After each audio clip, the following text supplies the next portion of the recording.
So I have a question to kick things off today. When you walk into your favorite local restaurant, that place where you just feel good immediately, what do you think makes that happen? Well, usually people say it's the smell or the lighting, or maybe just that the server smiled at them right when they walk through the door. Right, exactly. We call it the vibe. We say a place has soul or heart. But today, we're going to ruin that magic just a little bit. Or maybe we're going to appreciate it a whole lot more. Fair point. Because we aren't looking at a menu for this deep dive. We're looking at a stack of documents from a place called Tank's Pizza. Which is a Black-owned pizza spot in San Antonio, established back in 2011. And when we say documents, we aren't talking about their secret recipe for marinara or anything like that. We have their operations manual, we have the opening checklist, the closing checklist, the station procedures. It is the unsexy, completely bureaucratic brain of the restaurant. It's the stuff customers never see, and frankly, usually never want to see. Right. Nobody goes to a restaurant to think about paperwork. But here is the hook for today. You read their mission statement, and it's beautiful. It talks about serving love, tradition, and community. It says, when you're here, you're family. It's warm and fuzzy. Yeah, it's very inviting. But then you turn the page to the actual operations, and the fuzziness is gone. It is replaced by cold, hard, almost aggressive logic. That's the paradox we're digging into here. We tend to think of love and systems as opposites, Love is spontaneous, systems are rigid. Definitely. But looking at these documents from Tank's Pizza, I think the argument here is that you actually can't have one without the other. So the mission for this deep dive is to figure out how a checklist actually creates an emotion. Like, how do you operationalize love? Because apparently love looks a lot like scrubbing the wall behind a soda machine. It sounds totally unromantic, but that is exactly where the magic is hidden. Let's start with the philosophy then. We comb through these checklists, the kitchen open and close, the window, the prep table. And there is this one phrase that keeps showing up at the bottom of almost every page. Like a mantra. Yes, exactly like a mantra. It says, mandatory setup, the next shift for success. Mandatory setup, the next shift for success. Now, be honest. Is this just corporate speak for, hey, clean up your mess? See, I really don't think so. If the rule was just clean your station, that's a chore. That's just about hygiene. It's about not getting yelled at by the health inspector. Exactly. But phrasing it as setting the next shift up for success, that shifts the psychology entirely. How so? It introduces empathy. It makes you think about the person coming in at 4 p.m. to relieve you. If you leave a mess, you aren't just breaking a rule, you are actively sabotaging your coworker. You're making their day harder. Right. So cleaning the prep table becomes an act of teamwork, not just janitorial work. I see that. So it's preventing that underlying resentment. We've all worked jobs where you walk in and the previous guy left everything in chaos, and you spend your first hour just digging out of a hole. And that kills the family atmosphere faster than anything else. You can't have a happy team if the morning crew is constantly sabotaging the night crew. There's another quote on the kitchen cleaning schedule that caught my eye along those lines. It's right there in italics. A clean home is a happy home. Which connects directly back to that mission statement about treating people like family. But it feels a little grandmotherly, doesn't it? A clean home is a happy home. It is, but think about it in the context of a restaurant. You are literally inviting strangers into your home to feed them. If the house is dirty, that invitation feels disrespectful. That makes sense. You can't claim to treat customers like family if you're making them eat in a dirty house. Okay, so let's look at what success actually looks like on these papers. Because it's not vague at all. It's not just make it look nice before you leave. No, it is incredibly granular. Take the window and expo station. That's the high-pressure zone where food gets plated and handed out. The checklist doesn't just say restock. Right. It explicitly demands they stock boxes. Yes. Small, medium, and large boxes. They have to refill the basil oil and the marinara. And at the prep table, the instruction is to remove all the inserts and clean the storage area under the table. Just to be clear, the inserts are those little metal tubs that hold the ingredients, right? Exactly. So success isn't just the absence of visible dirt on the counter. Success is readiness. Readiness. It means when the dinner rush hits at 7 p.m., the cook doesn't have to sprint to the back room to find a large pizza box. It is already right there. So the love is really just removing friction for your teammates. That is a brilliant way to put it. Removing friction. Let's move into the engine room. The kitchen. I kept seeing this acronym everywhere in the documents. FIFO. FIFO. It's on the prep list, the window list, the storage SOP. It sounds like something from an accounting textbook. It sort of is, but in a kitchen, it's life or death. It stands for first in, first out. Meaning what, practically? Meaning you use the oldest stock first.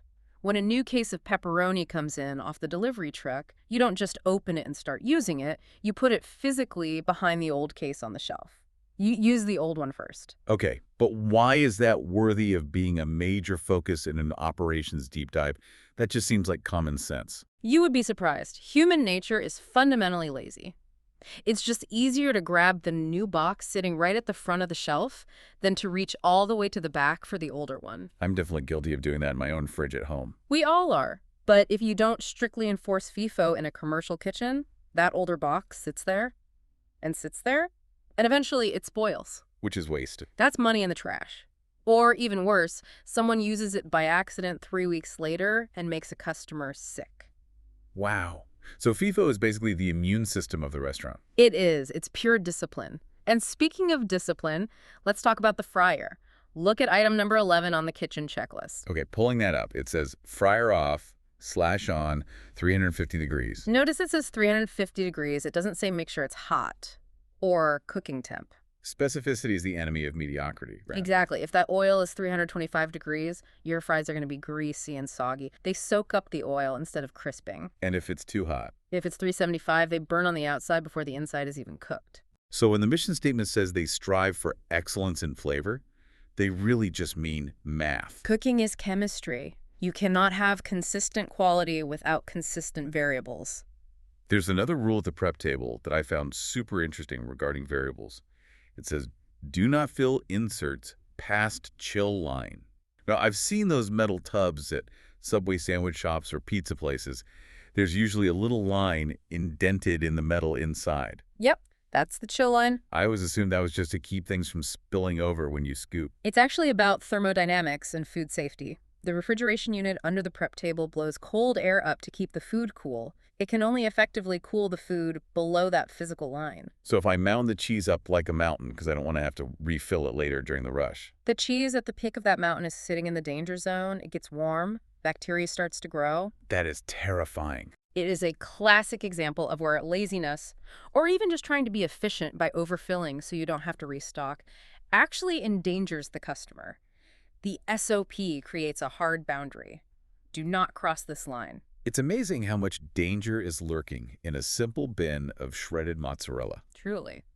Speaking of ingredients, the prep list gives us a really nice snapshot of the Tank's pizza menu. We've got mushrooms, bell peppers, red onions, tomatoes, pineapples, and I'm not going to start the pineapple on pizza debate today, don't worry. Like a call. And something called bag cheese. It sounds like a solid, classic lineup. But look at the cleaning instructions attached to those stations. They don't just say clean the oven. No, it specifically says clean handle and filters. Right. And at the expo station, the checklist says clean space between soda dispenser and cut table and wipe down wall behind table. The wall behind the table. Why are they so obsessed with the stuff nobody even sees? Because eventually you do see it or you feel it. Have you ever been in a restaurant that looked fine at a quick glance but just felt Sticky. yes, Yeah. sticky, the dingy vibe? Oh yeah, I hate the dingy vibe. That comes from neglecting the invisible spots. The dust on the wall behind the cut table eventually falls onto the prep area. The grime on the oven handle gets transferred to the plate. Tank's Pizza has operationalized the elimination of grime. They're fighting entropy in the corners. And the SOP manual even mentions crisis management explicitly. It says the purpose of the document is to provide protocols for equipment failures or safety issues. Which is incredibly smart. When the fryer breaks on a Friday night at 6 p.m., panic sets in. Panic leads to bad decisions. The SOP is basically the brain you can borrow when your own brain is freaking out. Let's move to what you call the nervous system of the restaurant, the window or the expo station. This seems to be where the rubber really meets the road. The expediter is arguably the hardest job in the building. You are the bridge between the hot, loud, chaotic kitchen and the hungry customer. The checklist for this station is fascinating because it's a mix of physical tasks and communication tasks. Yeah, looking at it, they have to verify ticket order accuracy and acknowledge ticket modifications. And that right there is the love again. Think about it. If a customer says, I have a severe dairy allergy, and the kitchen misses it in the rush, but the expo catches it, that's the safety net. Because if the expo misses it too, you don't have a family atmosphere anymore. You have an ambulance out front. Exactly. The documents also focus heavily on the cut table in this section. This is where the pizza gets sliced and put into the box. It's the last time the food is touched before the customer gets it. The checklist demands the cut table be cleaned, the storage under it cleaned, and the walls behind it scrubbed. It is treated almost like a surgical theater. I do have to mention my favorite item on the Expo checklist, though. It's under the refill section. It just says refill butter / sauce / meatballs. The holy trinity of comfort food. I just love that they're grouped together like that. It sounds like a perfectly balanced diet. Like, did you take your vitamins today? No, but I had my butter, sauce, and meatballs. It's funny, but it also tells you exactly what their high-volume items are. Those are the things that run out constantly, and if you run out of sauce in the middle of a dinner rush, the whole operation just grinds to a halt. Let's cross the line now. We're going from the back of house out to the front of house. This is where the direct customer interaction happens. And this is where things get a little controversial for me. Really? Why is that? Well, the SOP manual as a rule, it states that hosts must greet guests within 60 seconds. But then there's a separate customer service protocol document that demands greeting customers within 5 seconds of entry. That is a massive difference in timing. 60 seconds is a really long time to stand awkwardly in a doorway waiting for someone to say hello. Yeah. But 5 seconds is, that's immediate. I read the 60-second rule as the absolute failure line. Like, if you haven't greeted them in a full minute, you have completely failed at your job. But the 5-second rule, that's the aspiration. This is aggressive hospitality. It's the energy they want. It's that loud, welcome to Tanks shout the absolute second the door hinge moves. But here is my main issue with the front of house stuff. They provide scripts, literal word-for-word scripts for the staff. Yes, they do. For a casual greeting, the manual says you have to say, "Hi, welcome to Tank's Pizza. How's your day going so far?" Standard stuff. And for a professional greeting, it says, "Good evening. My name is blank, and I'll be taking care of you today." Doesn't that make the staff sound like robots? I want genuine hospitality when I go out, not someone reading lines from a binder. I hear that objection a lot in the hospitality industry. Scripting kills soul. But I actually take the exact opposite view. I think scripts enable soul. Explain that, because I'm not seeing it. Imagine you're a new hire. You're 19 years old. It's your very first waiting job. You are incredibly nervous. You're trying to remember the table numbers, the huge menu, the specials, the seat positions. Oh, your brain is full. Exactly. If you also have to improvise a charming greeting every single time the door opens, that is a massive cognitive load. You're stressed. You're stammering. So you're saying the script acts like a crutch. I'd call it a safety rail. If you don't have to think about what words to say, you can focus 100% on how you say them. That's an interesting distinction. You can make genuine eye contact. You can actually smile. You can read the customer's body language.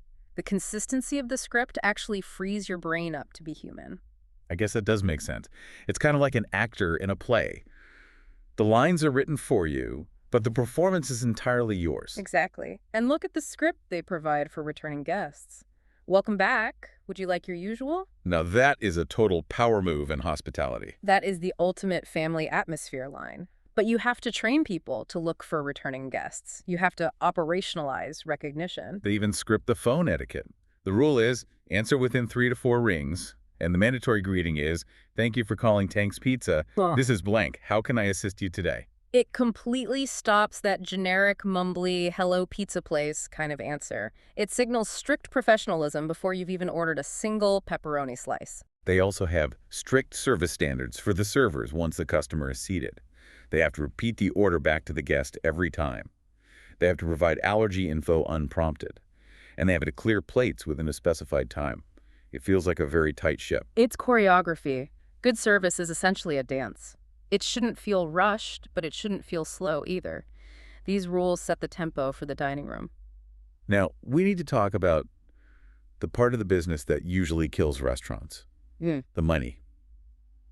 The business end. The boring stuff that actually keeps the lights on. The receiving orders SOP is surprisingly aggressive. It feels like they are preparing for battle at the back door. Well, the receiving area is a battleground. In the restaurant business, profit margins are razor thin. We're talking pennies on the dollar. So the SOP says staff must take pictures of poor quality products when they arrive. They have to check the temperatures of frozen goods immediately with a thermometer. And this one really stood out to me. Reweigh weight-based products. That one is absolutely crucial. But really, If I order 50 pounds of cheese from a major distributor, do I really need to put it on a scale myself? Do I just not trust my vendor? You literally cannot afford to trust them. Look, if you pay for 50 pounds of mozzarella and the box only actually holds 45, you haven't just lost 5 pounds of cheese. What else did I lose? You've lost the profit margin on every single pizza that cheese was supposed to make. That is called shrinkage. Shrinkage. It sounds like a terrible medical condition. It is a financial condition that kills businesses every day. If you don't catch that missing 5 pounds at the back door when the delivery guy is standing there, it becomes invisible loss. You wonder why your food costs are through the roof at the end of the month and you have no answer. So Tank's Pizza is training their kitchen staff to act like auditors. They are saying, don't just sign the invoice blind, verify it. That level of responsibility really explains why their hiring process is so detailed.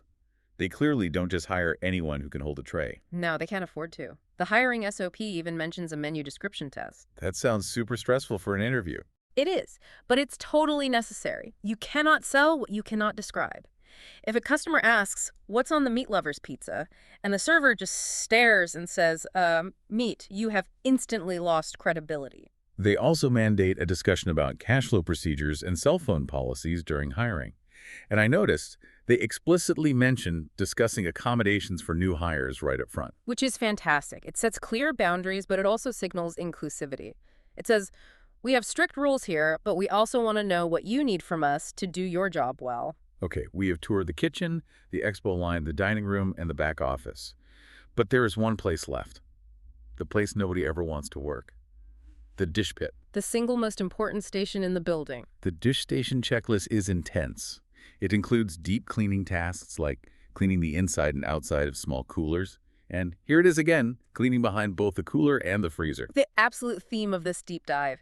Clean behind the things you can't see. But there is one line on the dish checklist that I think is actually revolutionary for a restaurant.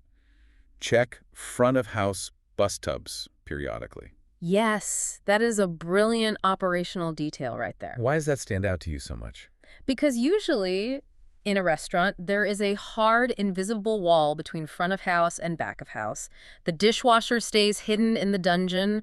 The servers stay out in the light. They do not mix. And usually they actively hate each other. Often, yes. The Yeah. dynamics can be toxic. But this specific rule forces the dishwasher to leave the pit and go out into the dining room. They have to check the bus tubs. They have to see the customers eating the food off the plates they wash. So it connects the loop. It reminds the dishwasher that they aren't just washing ceramic plates in a vacuum. They are a vital part of the dining experience. If the bus tubs overflow, the dining room looks trashy and smells bad. By checking them, the dishwasher is directly contributing to that happy home vibe. It integrates the whole team. It's fascinating. We started this deep dive looking at a mission statement about love, tradition, and community. And I'll be totally honest. Usually when I see those words painted on a wall in a business, I roll my eyes. It just feels like marketing fluff. Sure, we're a family here. Every corporation says it. But after going through these actual checklists, the fryer temps, the exact scripts, the reweighing of the cheese, the scrubbing of walls behind tables, I think I realized something. The love isn't magic. It's manufactured. You mean that in a good way, right? I really do. I mean manufactured like handmade, Yeah. deliberately constructed step by step. I completely agree. The family atmosphere they promise is built entirely on the discipline of these checklists. The customer feels love because the server greeted them in 5 seconds, because a protocol told them to. Right. They feel tradition because the pizza tastes exactly the same today as it did 10 years ago, because the fryer was calibrated to exactly 350 degrees. And they feel community because the place isn't dingy, Yeah. because someone cared enough to scrub the hidden wall behind the soda machine. The checklist is the love language. If you really care about someone, you don't just tell them. You build a reliable system to take care of them. That is what Tank's Pizza has done on paper. It really changes how you look at a simple slice of pizza. You realize there is a massive, invisible machine working relentlessly just to make sure you have a nice Tuesday night dinner without incident.